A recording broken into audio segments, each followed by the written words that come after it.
Finally, Taras Shevchenko, the great bard of Ukrainian freedom, gave his countrymen his political testament wherein he said, "Standing then about my grave, make ye haste, your fetters tear. Sprinkled with the foeman's blood, then shall rise your freedom's fair." He was promptly jailed and banished to Siberia.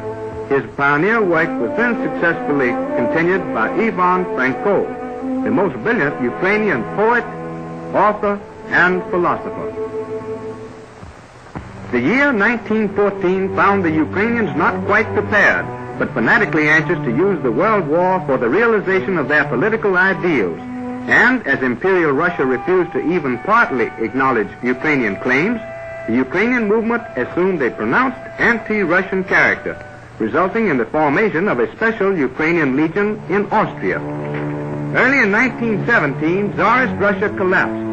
Immediately in Kiev, on the banks of the old roaring Dnieper, an independent Ukrainian People's Republic was proclaimed, with Professor Mikhailo Khrushchevsky at the head.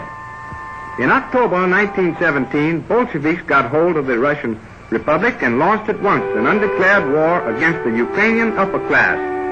The Ukrainian government was forced to get in touch with the Central Powers, Austria, Germany, Bulgaria, and Turkey. And in February 1918, the peace treaty of Brest-Litovsk was concluded between these nations and the Ukraine, whose political sovereignty was then internationally recognized.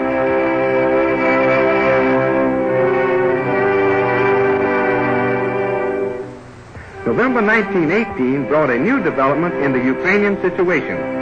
After the breakdown of the Austrian Empire, the Ukrainian provinces of Galicia and the Bukovina proclaimed a West Ukrainian Republic with Lviv as the capital.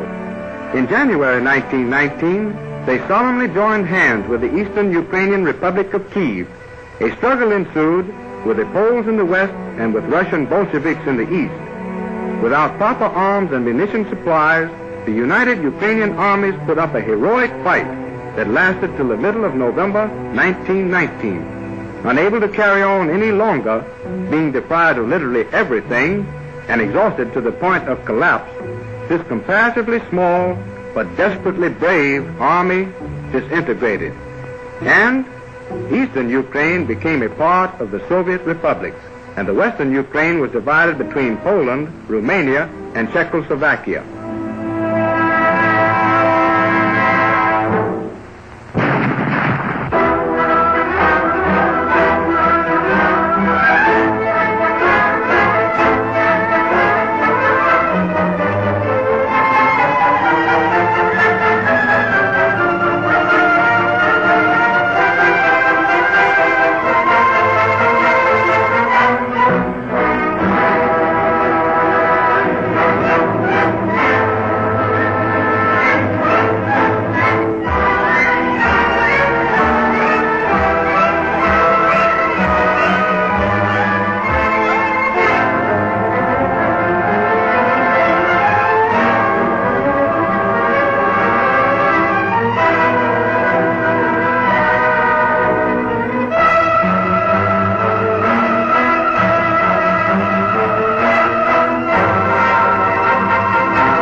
It was again the year 1938, with its great political changes in Central Europe, that saw a new momentum to the Ukrainian struggle for independence.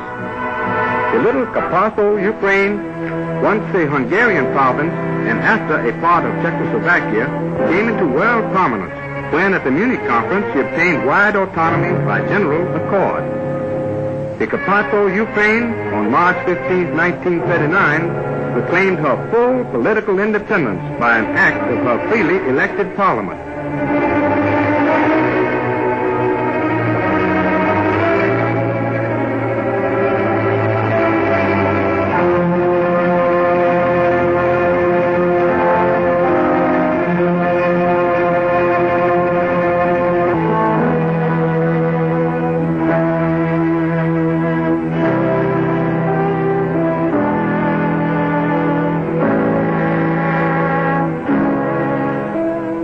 the new hopes were soon shattered when, with Germany's silent consent, Hungarian troops invaded the country, and this westernmost Ukrainian land became again a part of Hungary. This short period of Carpato-Ukraine's efforts to do her part in the general Ukrainian striving for national emancipation is the subject of this film. The various phases of life in that picturesque Carpathian country, and particularly the historical session of its first freely elected parliament, wherein its national independence was solemnly proclaimed, are truly depicted by the authentic scenes that follow. The present European war has again completely changed the face of Europe and the Western Ukraine. However, two things are quite clear and certain today. Firstly, that the Ukrainian movement in Europe is neither pro-German, nor anti-British, nor anti-American, as various interested parties would like to represent it, but this movement is exclusively pro-Ukrainian. And secondly, that irrespective of the various changes of political boundaries, the Ukrainian people will struggle on until all dictators playing football with Ukrainian territories are gone, and until the natural right of the Ukrainian race to be its own ruler on its own land is unreservedly acknowledged by the leading civilized countries of the world. Let us hope that the tragic mistakes of the past will not be repeated when the nations will sit again at the conference table to create, by common consent, a better, more peaceful, and truly democratic world.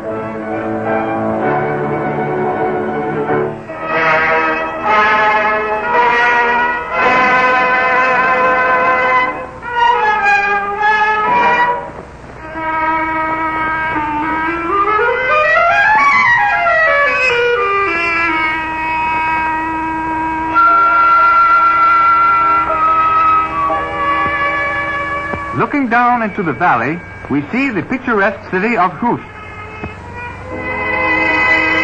Here, the simple, peaceful folk pursue the calm routine of their daily tasks with no way of foreseeing the eventful days to follow. The many fine churches give evidence that the people are God-fearing and intensely devout in their worship. Their spiritual life is an important part of their national character. The district is rich with historic ruins of ancient castles and once stately buildings. All of them are reminders of the past glories of Hust and the sturdy traditions of liberty and freedom that are the heritage of the Ukrainian people. From this point, we are afforded a view overlooking the rivers Tisa and Ush.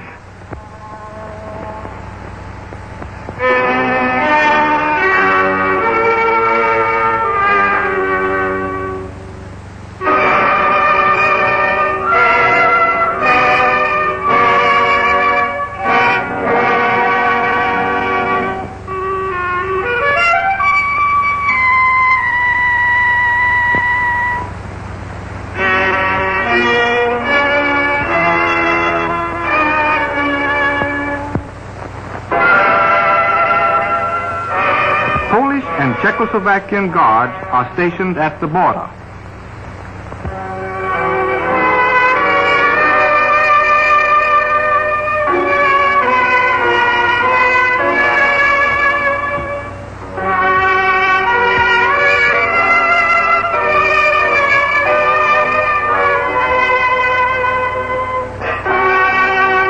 The fertility of the land in this region naturally makes it extremely suitable for farming.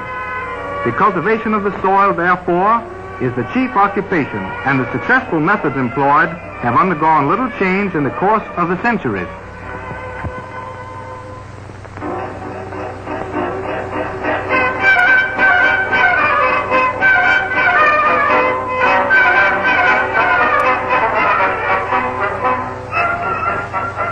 The handmade rugs and tapestries made of this material are to be found in almost every home in the region.